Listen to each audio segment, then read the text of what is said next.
Hallo, herzlich willkommen auf dem Nico Stanizow-Kanal. Hier im Glas habe ich Reisessig selber fermentiert. Ja, wie man das macht, zeige ich heute. Wusstest du übrigens, dass du nur 2 Möglichkeiten hast, an Reisessig zu kommen?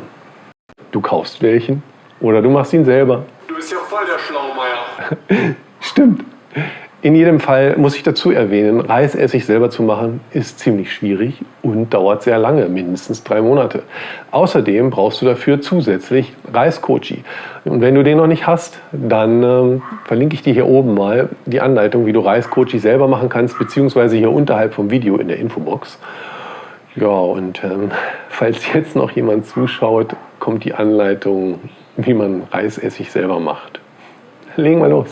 Machen wir leckeren Reisessig selber. Ja, in diesem Video geht es natürlich in erster Linie darum, Reisessig zu machen. Allerdings stellen wir auf dem Weg dorthin zunächst Reiswein her, also Sake. Denn Essig wird immer aus Wein fermentiert. Das Besondere am Reisessig ist, dass kein Zucker zugesetzt wird. Der benötigte Zucker als Nahrung für die Hefe wird vollständig aus dem Reis gewonnen. Da die Hefe selber aber nicht in der Lage ist, die Stärke im Reis in Zucker zu verwandeln, benötigen wir eben Reiskochi. Denn der Reiskochi enthält das benötigte Enzym Amylase, das die Stärke vom Reis zu Zucker abbauen kann. Deshalb benötigst du also, wie anfangs erwähnt, eben den Reiskochi.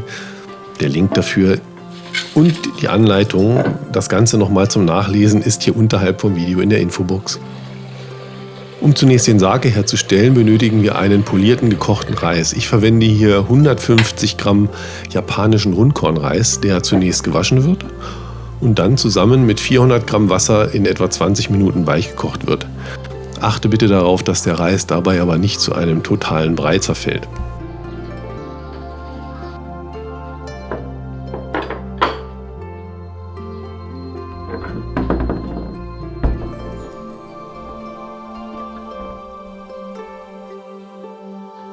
Anschließend geben wir den Reis dann in einen Behälter, in dem er fermentiert wird.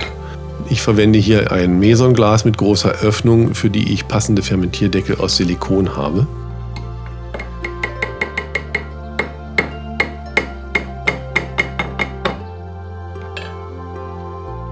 Ja, bevor dann der Reiskochi dazukommt, muss der Reis erst noch auf 30 Grad abkühlen. Und wenn der Reis dann abgekühlt ist, kommen 50 Gramm vom Reiskochi dazu.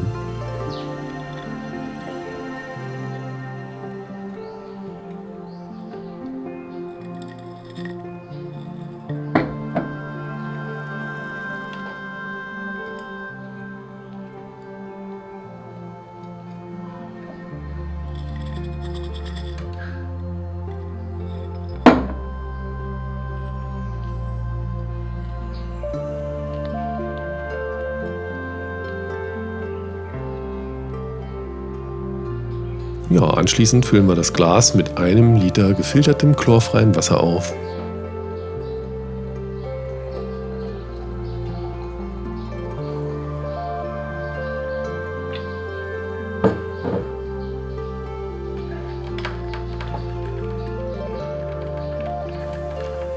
Ja, bevor die Hefe dazukommt, muss der Reiskochi halt erst mit seiner Arbeit beginnen und etwas Reisstärke zu Zucker abbauen.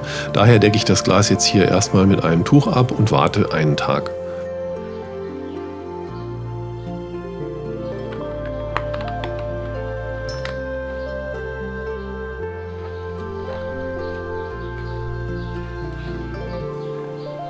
Am zweiten Tag geben wir einen Teelöffel voll Weinhefe dazu, verrühren die Hefe und verschließen das Glas mit einem Fermentierdeckel. Je nachdem, was du für ein Gefäß verwendest, müsstest du dann halt alternativ einen Airlock verwenden.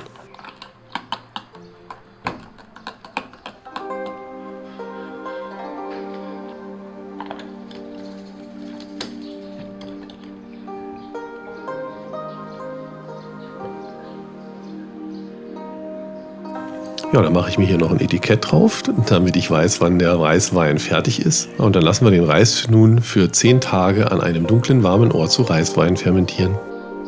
Ja, hier kann man, glaube ich, ganz gut sehen, also der Reis ist fast vollständig zersetzt worden bei dem Fermentierprozess. Und jetzt können wir den Reiswein durch ein feines Sieb filtern und lassen den erstmal gut abtropfen, um ihn dann anschließend in ein steriles Glas umzufüllen.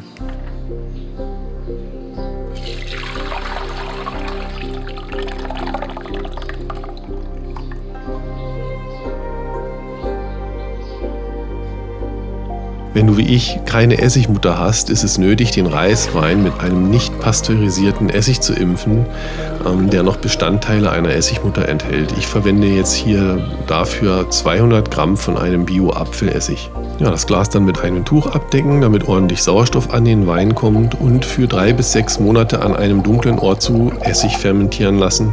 Wenn es wärmer ist, geht es schneller und wenn es kühler ist, dann dauert es halt ein bisschen länger. Wichtig ist, das Glas jetzt nicht mehr großartig zu bewegen, aber trotzdem regelmäßig danach schauen, ob alles in Ordnung ist. Bei mir hat sich nämlich leider nach ein paar Wochen Schimmel gebildet und es hat unangenehm gerochen. Ja, daher habe ich nochmal neu anfangen müssen. Ja, irgendwo beim Umfüllen war es wohl nicht richtig sauber. Ich vermute mal, dass das Sieb nicht ganz sauber war. Also darum nochmal der Hinweis, richtig sauber zu arbeiten und darauf achten, dass wirklich alle verwendeten Geräte steril sind. Ja, inzwischen sind schon 3 Monate vergangen und der Essig ist soweit fertig fermentiert. Es duftet echt herrlich. Die Farbe ist gigantisch und der ist auch so richtig schön klar geworden. Hier oben hat sich eine Essigmutter gebildet, eine richtig große. Da bin ich total froh drüber. Ja, und den filtern wir jetzt einfach mal vorsichtig durch und dann sehen wir uns gleich wieder zum Probieren.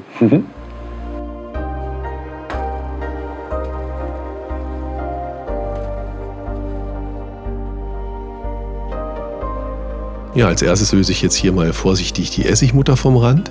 Die hat sich dann nämlich ganz schön festgesaugt.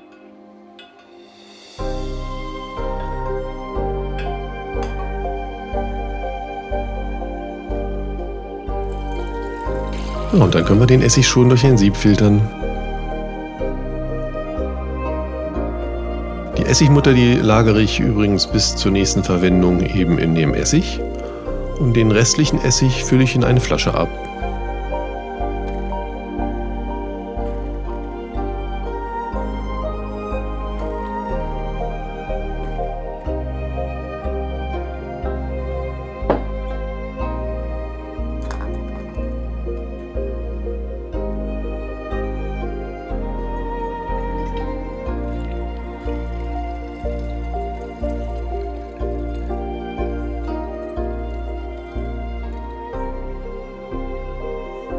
Ja, jetzt ist er nicht mehr ganz so klar wie eben gerade. Ich war etwas stürmisch beim Abfüllen bzw.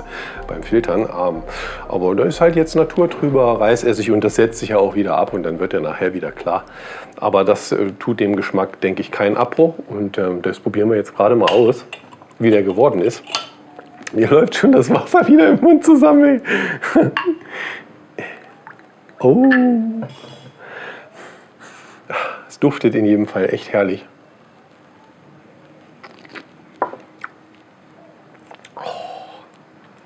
Kann man gleich zu trinken, ey. Super lecker. Es ist Reisessig.